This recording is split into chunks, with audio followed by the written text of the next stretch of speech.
June 1325. A 21-year-old law student walks out of his hometown of Tangier, Morocco. He has no expeditionary funding, no caravan for protection, and no maps.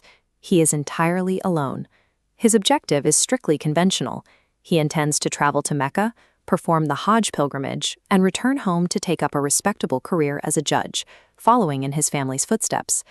This map compares the routes of history's most famous explorers. Over the next 29 years, this solitary student would cover roughly 73,000 miles across 40 modern countries, 5 times the distance covered by Marco Polo. How does an isolated student survive 3 decades on the road without starving, getting killed, or running out of money? He did not rely on chance.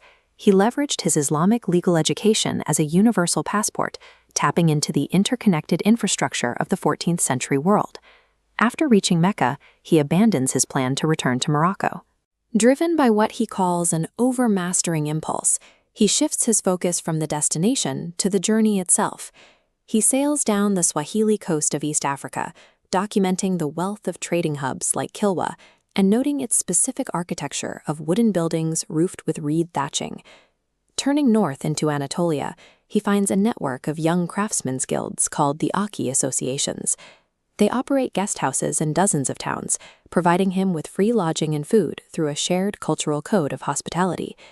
He enters the territory of the Golden Horde and joins a diplomatic mission to Constantinople. There, in the heart of the Byzantine Empire, he stands before the Hagia Sophia and discusses his travels with Eastern Orthodox priests.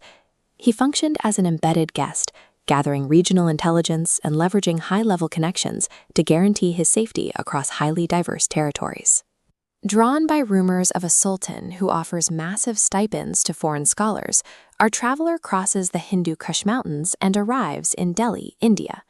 This is where his legal degree yields massive returns. The sultan appoints him as a qadi, a judge in the royal court, transforming the traveler into a wealthy political official. The sultan eventually commissions him to lead a diplomatic mission to China, but the expedition collapses. A catastrophic shipwreck destroys his fleet and sinks his goods, leaving him stranded without his accumulated wealth. He diverts to the Maldives Islands, where his reputation as a learned scholar provides an immediate fallback strategy.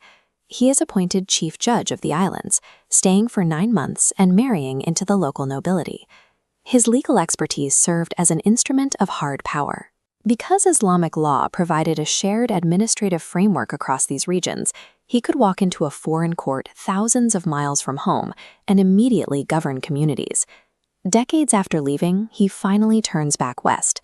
His return route forces him straight through the late 1340s Middle East, making him a direct eyewitness to the devastating wave of the Black Death before he finally reaches Morocco. Even after 24 years, his curiosity remains incurable.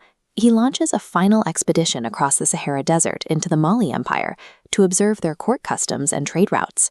When he finally returns home to Fez, the local sultan commands that his 73,000-mile journey be documented. A young scholar is assigned to transcribe the story. Ibn Battuta reconstructed the entire 3-decade journey from memory alone, documenting 2,000 named individuals and the layouts of dozens of cities without ever keeping a written journal. This manuscript is known as the Rihla, the Journey. It stands as a meticulous record of 14th century life, recorded with the detail of a legal mind. While Marco Polo documented the East primarily as an outsider looking in, Ibn Battuta lived inside the machinery of these societies. He adjudicated their laws, married into their families, and functioned as a working member of their governments. This chart shows the overwhelming density of the medieval world. Because Ibn Battuta navigated this web from the inside, his account is arguably the most historically valuable travel record ever produced. A 21-year-old student left home to find his faith and ended up providing the definitive map of his era. Next week, we travel to a city that had street lighting and 70 libraries while London was still a small, muddy town. Cordoba. Subscribe to Swords and Scrolls to see it.